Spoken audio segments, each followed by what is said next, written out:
last last night in Bend, Oregon. Had a very good time. Just ate some steak.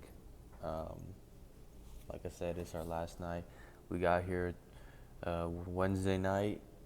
We're leaving tomorrow. Gonna have some In and Out tomorrow, so I'll give you an update on that. Only my second time ever trying In and Out, but let's not get sidetracked and let's get to it. Let's waste no time. Identifying your center. But where do you stand? What is at the center of your own life?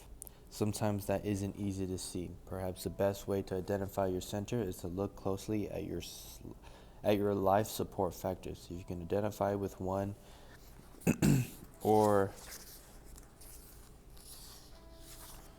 or more of the descriptions in the charts on pages 133 to 135, you can trace it back to the center from which it flows. A center that may be eliminating your personal effectiveness. More often than not, a person's center is more a combination of these and or other centers. Most people are very much a function of a variety of influence that play upon their lives, depending on external and internal conditions. One particular center may be activated until the underlying needs are satisfied. Then another center becomes the complying force. As a person fluctuates from one center to another, the resulting realism is like roller coasting through life. One moment you're high, the next moment you're low, making efforts to compensate for one weakness by borrowing strength from another weakness. There is no consistent sense of direction, no persistent wisdom, no steady power, supply, or sense of personal intrinsic worth and identity. The ideal, of course, is to create one clear center from which you consistently derive a high degree of security, guidance, wisdom, and power, empowering your proactivity and giving congruency and harmony to every part of your life. A principle center. By centering our lives on correct principles, we create a solid foundation for development of the four life support factors. Our security comes from knowing that unlike other centers based on people or things that are subject to frequent and immediate change, correct principles do not change. We can depend on them. Principles don't react to anything. They don't get mad and treat us differently. They don't divorce us or run away with our best friend. They aren't out to get us. They can't pave our way with shortcuts and quick fixes. They don't depend on the behavior of others, the environment, or the current fad for their validity. Validity. Principles don't lie, don't die. They aren't here one day and gone the next. They can't be destroyed by fire, earthquake, or theft. Principles are deep, fundamental truths, classic truths, genetic common denominators. They are tightly interwoven threads running with externess, consistency, beauty, and strength through the fabric of life. Even in the midst of people or circumstances that seem to ignore the principles, we can be secure in the knowledge that principles are bigger than people or circumstances, and that thousands of years of history have seen them triumph time and time again. Even more important, we can be secure in the knowledge that we can validate them in our own lives by our own experience. Admittedly, we're not omniscient. Our knowledge and understanding of correct principles is limited by our own lack of awareness of our true nature and the world around us, and by the flood of trendy philosophies and theories that are not in harmony with the correct principles. These ideas will have their season of acceptance, but like many before them, they don't endure because they're built on false foundations. We are limited, but we can push back the boundaries of our limitations. An understanding of the principle of our own growth enables us to search out correct principles with the confidence that the more we learn, the more clearly we can focus the lens through which we see the world. The principles don't change, our understanding of them does. The wisdom and guidance that accompany principle-centered living come from correct maps, from the way things really are, have been, and will be. Correct maps enable us to clearly see where we want to go and how to get there. We can make our own our decisions using the correct data that will make their implementation possible and meaningful. The personal power that comes from principle centered living is the power of a self aware, knowledgeable, proactive individual, unrestricted by the attitudes, behaviors, and actions of others, or by many of the circumstances and environmental influences that limit other people. The only real limitation of power is the natural consequences of the principles themselves. We are free to choose our actions based on our knowledge of correct principles, but we are not free to choose the consequences of those actions. Remember, if you pick up one end of the stick, you pick up the other. Principles always have natural consequences attached to them. There are positive consequences when we live in harmony with the principles. There are negative consequences when we ignore them.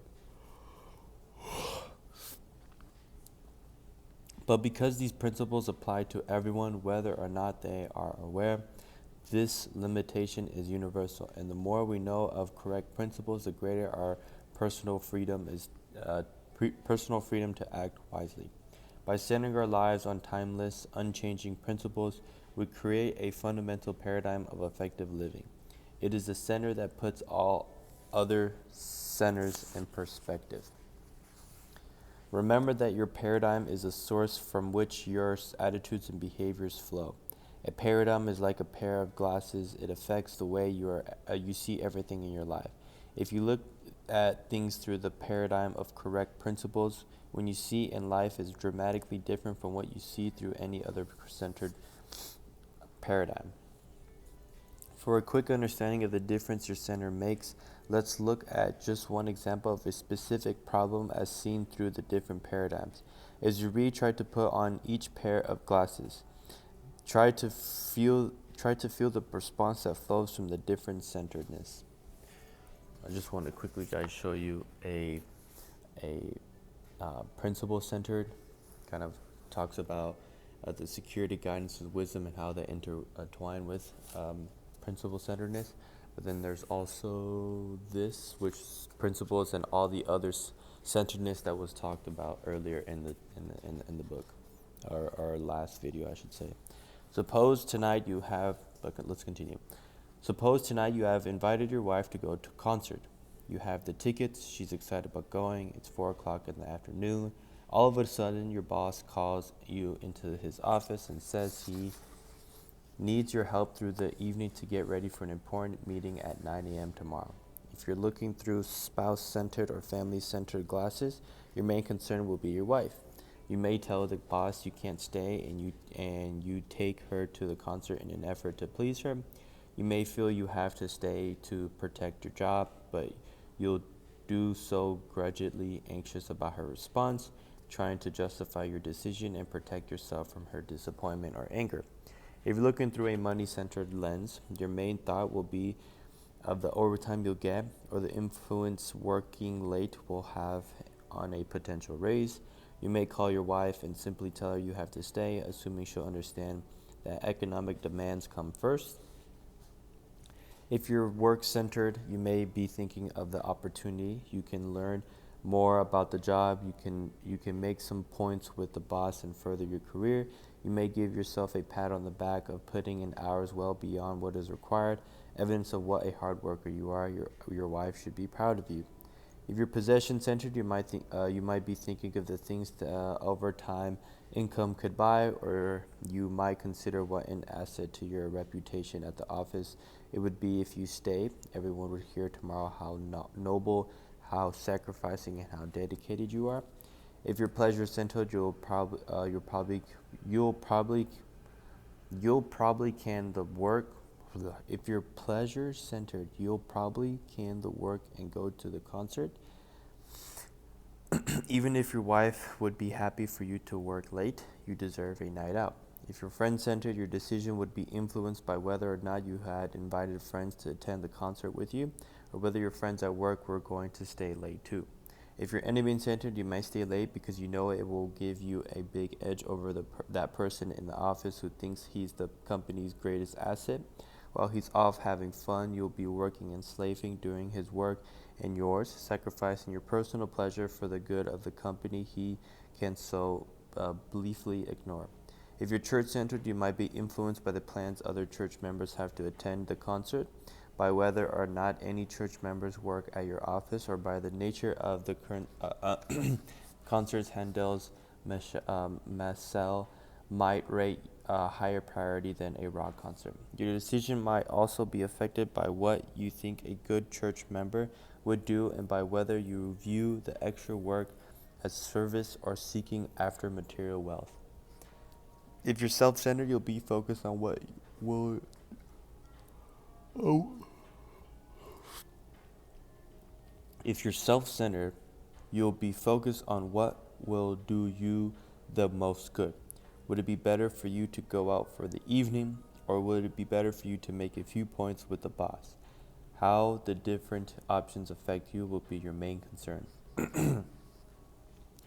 As we consider various ways of thinking at a single event, is it any wonder that we have young lady / old lady perception problems in our interactions with each other? Can you see how fundamentally our centers affect us right now, right down to our motivations, our daily decisions, our actions, or in too many cases, our reactions, our interpretations of events? That's why understanding your own center is so important. And that center does not empower you as a proactive person. It becomes fundamental to your effectiveness to make the necessary paradigm shifts to create a center that will. As a principle-centered person, you try to stand apart from the emotion of the situation and from other factors that would act on you, and elevate the options. Looking at the balanced whole, the work needs, the family needs, or other needs that may be involved, and the possible implications of the various alternative decisions, you'll try to come up with the best solution, taking all factors into consideration. Whether you go to the concert or stay and work is really a small part of an effective decision. You might make the same choice with a number of other centers, but there are several important differences when you are coming from a principle-centered paradigm. First, you are not being acted upon by other people or circumstances. You are proactively choosing what you determine to be the best alternative. You make your decision consciously and knowledgeably. Second, you know your decision is most effective because it is based on principles with predictable long-term results.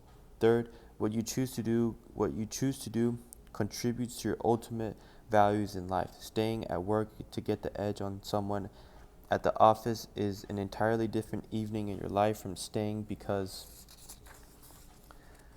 you value your boss's effectiveness and you generally want to contribute to the company's welfare. The experience you have as you carry out your decisions take on quality and meaning in the context of your life as a whole.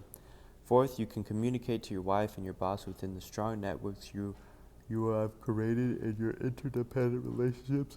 Because you are independent, you can be effectively interdependent. You might decide to delegate what is delegated, what is delegatable, and come in early the next morning to do the rest. And finally, you feel comfortable about your decision. Whatever you choose to do, you can focus on it and enjoy it. As a principle-centered person, you see things differently, and because you see things differently, you think differently, you act differently, because you have a high degree of security, guidance, wisdom, and power that flows from a solid, unchanging core. You have the foundation of a highly proactive and highly effective life. I'll stop there, but one thing I definitely took away from this little subchapter is that when you are making a certain decision in your life, I think there's two types of individuals. Individuals who look internally and say, hey, okay, based on this situation, what is the best alternative or what is the best outcome for both parties? Not only in the context of the book, not only for my wife, but for my boss. But there's other people that could think they put themselves in other people's shoes in reflection of what they might think of them. Now, what do I mean by that is if I go stay with my boss, what kind of praise or what kind of status or what kind of future benefits will I gain from that rather than going with my wife? And same thing with my wife. If I go with my wife, what benefits am I going to get? Or perhaps even pros and cons will I get from that?